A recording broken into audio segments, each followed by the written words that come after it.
حضرت عمر فاروق رضی اللہ تعالیٰ عنہ کے پاس صحابہ کرام جمع ہو کے آئے. کون سا ایسا شخص ہے جس کی تنخواہ میں اضافہ ہو جائے؟ تو لوگ کہتے ہیں نہیں نہیں مجھے نہیں چاہیے. پر ہم نے وہ لوگ دیکھے ہیں. حاجی صادق صاحب کو مسجد والوں نے کہا 1000 روپیہ تنخواہ بڑھانی ہے تو حاجی صاحب کہنے لگے میرا بڑا سونا گزارا ہوتا ہے مینوں نہیں بڑے نے. حضرت سیدنا عمر فاروق رضی اللہ تو صحابہ اکٹھے ہو کے گئے. کہنے لگے عمر حضور کے زمانے میں بظاہر غربت رہی, جناب صدیق اکبر کے زمانے میں غربت, اب تو بڑی ریل پیل ہے, بحرین سے لاکھوں کا مال آتا ہے, آپ کو بڑے بڑے سفیر ملنے آتے ہیں, پر آپ وہی پرانا کرتا اور وہی تامت جو کئی جگہ سے سی آپ نے کئی جگہ سے پھٹی. اور حضرت عمر ایک دن عید کی نماز پڑھانے گئے تھے تو ننگے پیر ہی چلے گئے. لوگوں نے کہا جوتا, فرمایا ٹوٹ گیا تھا یار, پہننے کے قابل نہیں تھا. فرمایا ننگے پیر آ گئے اور لوگ کیا کہیں گے؟ فرمایا چھوڑو, عمر کے پاؤں ننگے ہیں لیکن عمر کے کردار میں تو کوئی شک نہیں نا, پیر ہی ننگے ہیں نا, کیا ہوا, چھوڑو اس بات کو.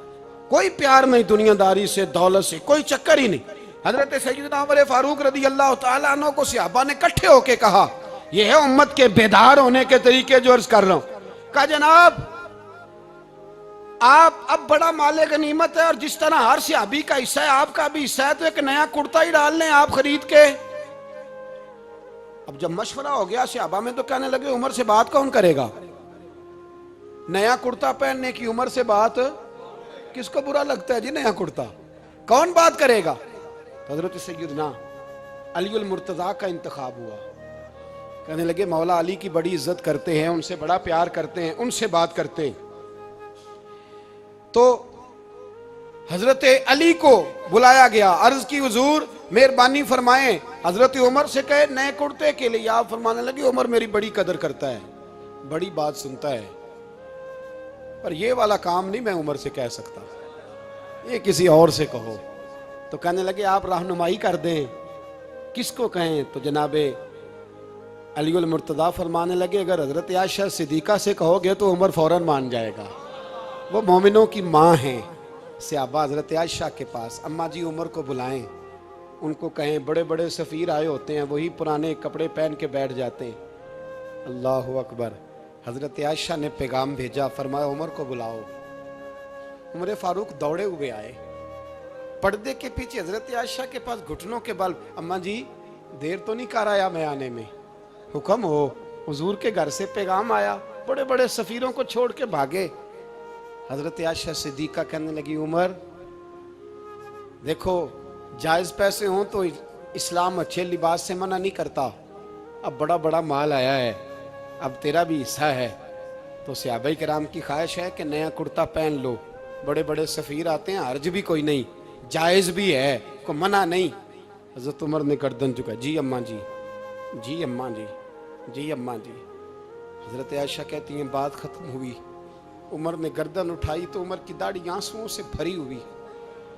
کہتی ہے مجھے کہنے لگے اماں جی میں تو صرف مسجد میں دیکھا کرتا تھا, آپ تو مصطفیٰ کو دن رات دیکھتی تھیں, جس طرح کے کرتے آمنہ کے لال نے پہنے ہیں مجھے بھی پہنا دو, میں تیار ہوں, میں پہن لوں گا, میں تیار ہوں, پر جس طرح کے میرے نبی نے پہنے.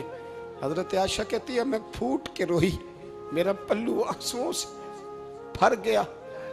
فرماتی ہیں میں عمر کی بات سنتی گئی تو میرا پلو آنسوؤں سے, میں نے کہا عمر تو جا, تو ٹھیک ہے. فرماتی ہے عمر فاروق سلام کر کے اٹھے, امیر المومنین چلے گئے. اس کونے میں صحابہ چھپے ہوئے تھے, وہ آئے, کہا اماں جی کیا بات ہوئی؟ تو میں پھر رو پڑی. میں نے کہا کیا بتاؤں, تمہیں پرانے کرتے نظر آتے ہیں, اسے محمد عربی کے جلوے نظر آتے ہیں, اسے رسول اللہ کا رنگ نظر آتا ہے, اسے وہ غلامی نظر آتی ہے. عمر کو دنیا سے پیار, اور دنیا سے پیار نہیں تھا, دعا پتہ کیا تھی؟ یوں جھولی اٹھا کے اللہ مرزقنا شہادتن فی سبیلک وجعل موت فی بلد حبیبک. اللہ عمر کو بسترے والی موت نہ دینا, موت شہادت کی دینا, پر میں میدان میں جا کے نہیں مرنا چاہتا, مجھے رسول اللہ کے شہر میں موت چاہیے, باہر جا کے نہیں, یہی میدان لگے مدینے میں, یہی موت آئے, اسباب بنا, میں مدینہ بھی نہیں چھوڑنا چاہتا. او بھائی ان لوگوں کو نہیں پیار تھا. جناب صدیق اکبر کا وصال ہوا تو زہر کے اثر سے, وہ جو آپ کو زہر لگا تھا، بعض مفسرین نے لکھا ہے کبھی کبھی وہ جو سانپ نے ڈسا تھا تو کبھی کبھی اس کا اثر آتا تھا، بس اللہ نے شہادت دینی تھی کبھی کبھی، ورنہ تو بڑی شفائیں تھیں۔ حضرت عمر شہید، حضرت عثمان، جناب علی، امام حسن، امام حسین، علی اکبر، علی اصغر، حضرت عباس، حضرت سعد بن معاذ، حضرت امیر حمزہ، مصعب بن عمیر۔ میرے محبوب نے تو لسٹ بنائی شہیدوں کی، لسٹ بنائی شہیدوں کی۔ شہادت سے پیار کیا رسول اللہ صلی اللہ علیہ وسلم کے غلاموں نے، پیار کیا شہادت سے، اسی لیے تو کافر اٹھ نہیں سکا کہ شہادت سے حضرت سعد بن معاذ رضی اللہ تعالیٰ عنہ کو زخم لگ گیا، جنگ سے زندہ آ گئے لیکن زخم ہے، رو کے کہنے لگے محبوبہ سارے شہید ہو گئے، میں ایسے ہی رہ گیا۔ حضور نے فرمایا نہیں، رب تجھے بھی شہادت کی موت ہی عطا فرمائے گا۔ اسی زخم میں پردہ ہو گیا۔ میرے بھائی حضرت عمر بن جموح رضی اللہ تعالیٰ عنہ 4 بیٹے لے کے احد کے میدان میں آئے، کہا محبوبہ میرے 4 ہی تھے، میں سارے لے آیا ہوں، سارے ہی قبول ہیں؟ فرمایا ٹھیک ہے۔ پھر خود بھی زرہ پہن لی، ایک ٹانگ سے لنگڑے تھے، ٹانگ چھوٹی تھی۔ حضور نے فرمایا تو نے کیوں لباس پہن لیا ہے؟ کہا حضور میں نے بھی تو جہاد پہ جانا ہے نا۔ تو حضور نے فرمایا تیرے 4 بیٹے جو جا رہے ہیں، تو کہا یا رسول اللہ کیا لنگڑے جنت میں نہیں جا سکتے؟ حضور لنگڑے اللہ کو قبول نہیں، میں نہیں جا سکتا۔ تو میرے نبی پاک صلی اللہ علیہ وسلم نے فرمایا نہیں، جنت تو تیرا انتظار کر رہی ہے۔ کہا حضور پھر میں بھی جاؤں گا، بچے جائیں گے تو میں بھی جاؤں گا۔ ایک بی بی احد کے دن 3 سال کا بچہ لے کے گھر سے نکلی، بیویوں کو کہتی ہے میرا خامد بھی بدر میں شہید ہوا، بھائی بھی اور باپ بھی، آج حضور نے پھر بلایا ہے، دل کرتا تھا کوئی جوان بیٹا ہوتا تو میں پیش کرتی، پر اب میرے پاس یہ 3 سال کا ہی ہے۔ بچہ لیا مدینے میں مسجد نبوی میں، حضرت بلال سے کہنے لگی 2 منٹ حضور کا دیدار چاہیے۔ نبی پاک آئے، کیسے آئی ہو؟ کہنے لگی محبوبہ میں شہید کی بیٹی، شہید کی بہن، شہید کی بیوہ ہوں، میرے پاس اب جوان تو کوئی نہیں، یہ 3 سال کا ہی ہے۔ حضور نے مسکرا کے فرمایا یہ کرے گا کیا کرے گا؟ کہنے لگی حضور سنا ہے اسلحہ تھوڑا ہے، ڈھال کی ضرورت ہے، لوہے کی ڈھال ہوتی تھی، جب تلوار آتی تھی تو آگے کی جاتی تھی۔ کہا محبوبہ میرا شہید کی اماں بننے کو بڑا دل کرتا ہے، یہ میرا 3 سال کا لے جاؤ، جب تیر آپ کی طرف آیا تو میرا بیٹا آگے کر دینا، یہ ڈھال کا کام تو دے گا نا۔ ہنستے ہوئے محبوب کی آنکھوں میں آنسو آئے، بچے کو پکڑ کے سینے سے لگایا، ماتھا چوما، فرمایا جا تیرے ساتھ وعدہ ہے قیامت کے دن تجھے شہید کی اماں کہہ کے ہی پکارا جائے گا، وعدہ ہے تیرے ساتھ تجھے شہید کی۔ میرے بھائی مرنے کو دل ہی نہیں مسلمان۔ میرے نبی پاک صلی اللہ علیہ وسلم نے فرمایا جس کے دل میں کبھی شہادت کی آرزو پیدا نہیں ہوئی، اس کے سینے میں دھڑکنے والا دل مومن کا ہے ہی نہیں، وہ تو منافق ہے۔ جو کبھی دین کے رستے میں شہید ہونے کو، میرے بھائیوں دین کو بڑی ضرورت ہے، بڑی ضرورت ہے، بڑی۔ اے خاصائے خاصان رسول وقت دعا ہے، امت پہ تیری آ کے عجب وقت پڑا ہے، وہ دین جو بڑی شان سے نکلا تھا وطن سے، پردیس میں وہ آج غریب الغربا ہے۔ فریاد ہے اے کشتی امت کے نگہباں، بیڑا یہ تباہی کے قریب آن لگا ہے۔ اور ایک شاعر قلم توڑ گیا، کہنے لگا تجھ سے فریاد ہے اے گنبد خضرا والے، تجھ سے فریاد ہے اے گنبد خضرا والے، کعبے والوں کو ستاتے ہیں کلیسا والے، تجھ سے فریاد ہے اے گنبد خضرا۔ اپنے اندر دین کا درد پیدا کرو، ذوق پیدا کرو، مسلمان بن کے جینا سیکھو۔ جب کوئی برادری پوچھے تو کہو میں محمدی ہوتا ہوں، میں مصطفی ہوتا ہوں، میں رسول اللہ کا غلام ہوتا ہوں، میں پہلے مسلمان ہوں باقی کچھ بعد میں ہوں۔ خدا را اپنے گھر میں پردہ کراؤ، خدا را رزق حلال کھاؤ، اگر پردے نہ ہوں رزق حلال نہ ہو تو جذبہ جہاد پیدا نہیں ہوتا۔ خدا را اپنے اندر انقلاب برپا کرو، دین کے لیے جینا سیکھو۔ دین بڑا تڑپتا ہے، دین بڑا روتا ہے۔ رسول اللہ آج تجارت کرنے والے ملتے ہیں، آج سیاست کرنے والے ملتے ہیں،